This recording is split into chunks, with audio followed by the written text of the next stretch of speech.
Je m'appelle Dominique Bonneau, je suis généticien. J'ai commencé ma vie professionnelle comme pédiatre et puis ensuite j'ai très rapidement fait de la génétique et maintenant je fais de la génétique aussi bien auprès des patients que pour la recherche. C'est l'opportunité. Quand je suis venu sur Angers, l'équipe de Pascal Régnier travaillait déjà sur ces maladies. Et donc, moi, ce n'était pas vraiment mon secteur de recherche à l'époque. Mais donc, c'est l'opportunité de venir sur Angers et de travailler dans une nouvelle équipe qui m'a incité à travailler sur les pathologies de la mitochondrie. On a toujours l'impression quand on est atteint d'une maladie que les choses ne vont pas assez vite. Bien évidemment, c'est évident, vu de la personne touchée par la maladie, les choses ne vont pas assez vite.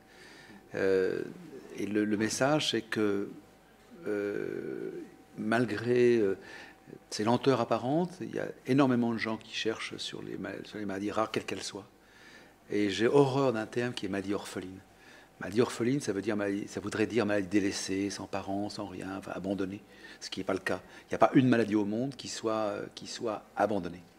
Et c'est le message qu'il faut faire passer, c'est-à-dire que même rares, les maladies suscitent la recherche, et ce qui suscite la recherche, c'est l'espoir d'un traitement.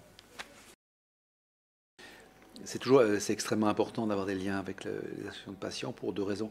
D'une part, ça donne un sens à la recherche qu'on fait.